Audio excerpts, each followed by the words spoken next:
Hi, I'm Jen Gallacher and welcome to a Jillibean soup tutorial. Today we're going to create a Shape the Shaker card. Now to do that we're going to use a few different components.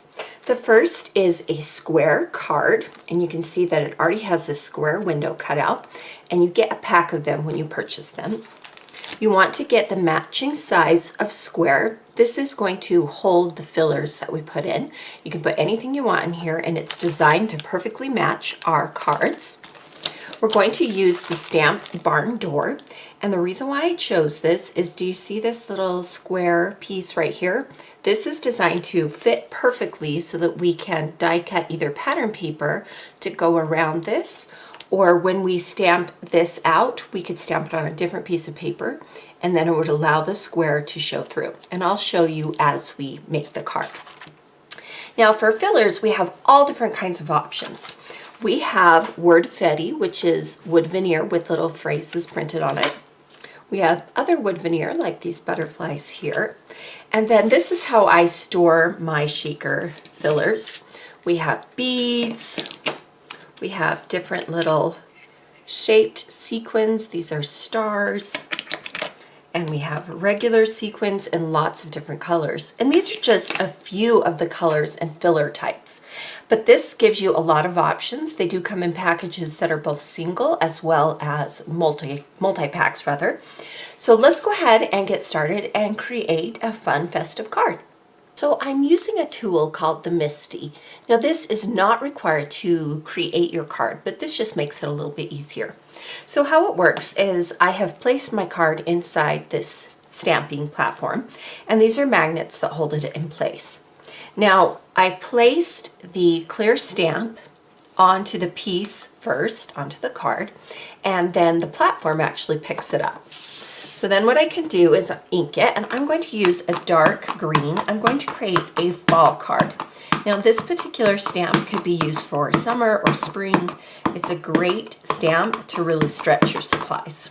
And we'll just close the platform. And this is what's so great about this particular platform. You can see here that my color isn't perfectly distributed. So I can just come back in and add more ink to that stamp. And I can do this as many times as I need to get a nice solid image. So it just makes sure that your stamp aligns perfectly. And I'm going to do it one more time, just to try and get it as dark as possible. And you can use any ink for this project. So you can see here, because the stamp was designed to fit perfectly around that door, it just easily creates an image that fits perfectly around the square. So to build a scene for my card, I'm going to use a few elements on this stamp sheet. I'm going to use the wreath, and I'm going to stamp it a few times. And then I'm also going to stamp a few of these flowers in a couple of different colors. So again, I have my Misty tool. This time I'm using kind of a goldenrod. Just ink that.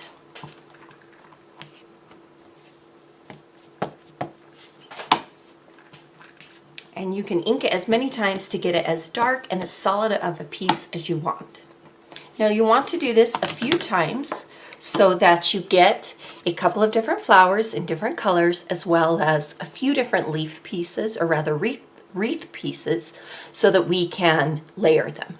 So I'm going to go ahead and do that, and then I'll show you what it looks like. So the awesome thing about this die and stamp set is that it has dies that coordinate with the stamps. So all you have to do is you find the die, and I have the wreath die here, and you move it around until you match the shape of the stamp. And then I always use washi tape just to kind of hold it in place, and then you run it through your die cut machine.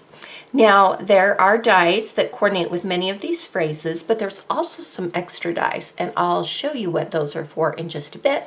Let me go ahead and cut out each of these dies. You can see here that there are dies for the flowers as well as the leaf.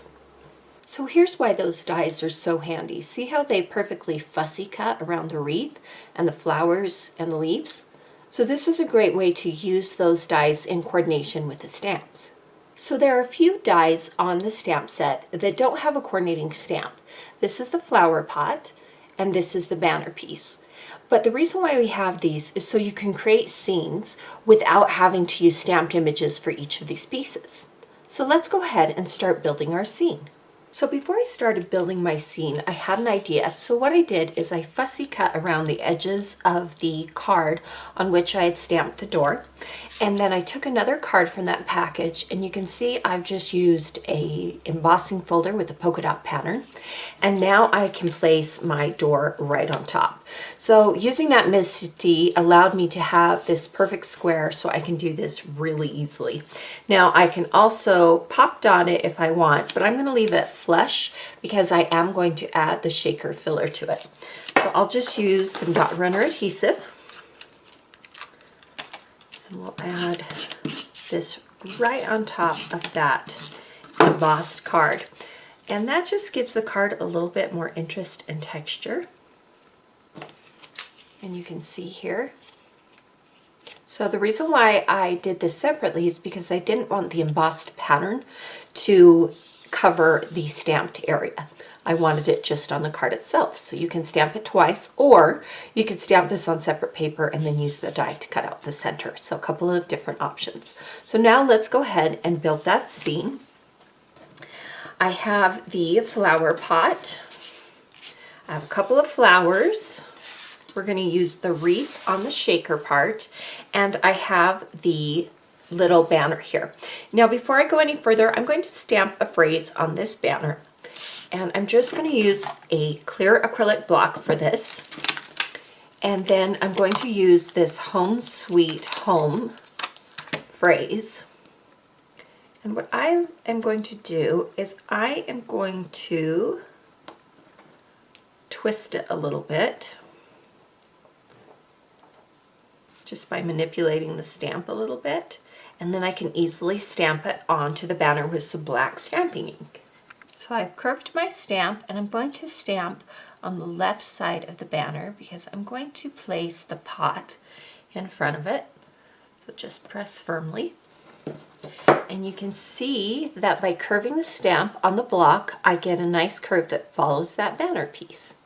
So to build our scene, we're going to start with our little banner piece, and I'm adding glue dots to it.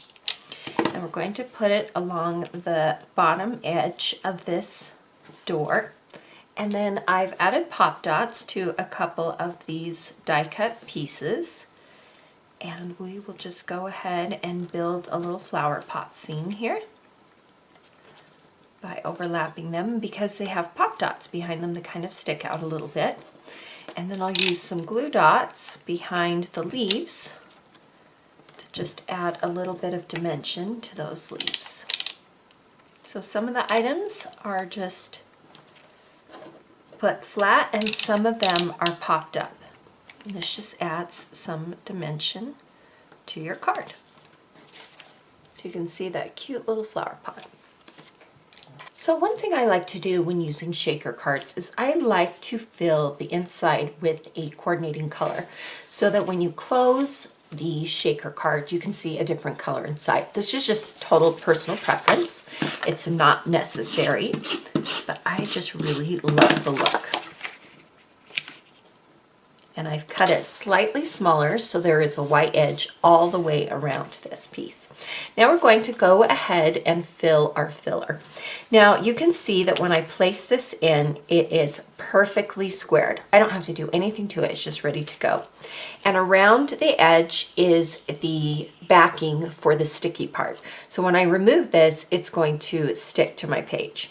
So I'm going to place this inside, and then I'm going to pick a filler that goes in here. Now to pick a filler, I think about the fact that I'm going to be adding the wreath to the top of the door, and I want something that coordinates with this and makes sense for this particular shaker card. Now you can use our fillers, or you could use candy, you could use coins, you can use little photographs, whatever you want. That's the nice thing about these, is you can completely personalize them. So turn it back over and then select the filler that you want. Now there's a few ways you can do this. I'm going to start by removing the backing first. And when I pour, I want to make sure that I don't get any of those beads. And I've chosen a reddish bead. I don't want to get any of those onto the actual piece.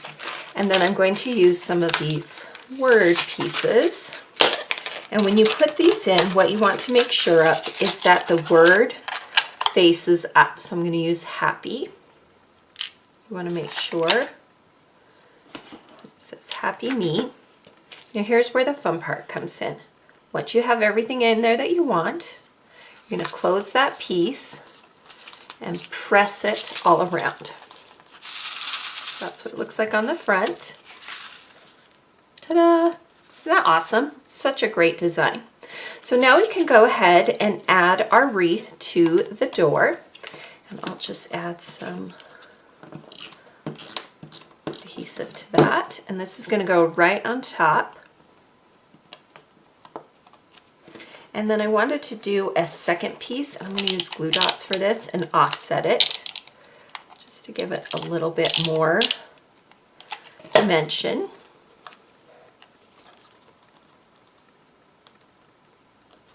So it's a little bit thicker.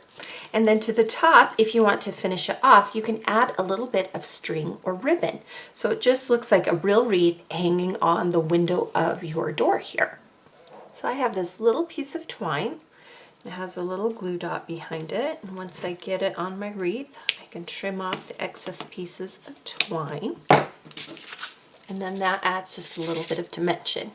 Now you could stop at this point and you'd have a darling card, but I'm going to decorate the inside with an additional phrase. So I'm going to have a little phrase on the outside, and then I want a little phrase on the inside as well. And that way they get both a decorated front and an inside. So I've stamped the phrase, "Welcome Home." It's another sentiment that comes from the card, and I've pre-cut this piece and added adhesive to it. And then because I had a few extra stamped pieces, I'm just going to add a few of them to the inside of the card just to match the front of the card. And I have a few leaves as well. And this just makes the card just a little bit more special. Again, you could just stop with the front of the card and then write in a sentiment, but I really love the look of this. This one just a little bit. Then just to add some more dimension, we'll add some enamel dots, and that'll give it a smooth texture with all these different other textures going on. So I'll just add a few to the pot in a yellow that matches our project. And then I'll open it up and I'll add a few more as well. So there you have a cute card that features a few of our different Shape Shaker products. And now you can see a fun way to create a fall door card. If you like these videos, be sure to subscribe to our YouTube channel. For additional inspiration, be sure to visit our blog.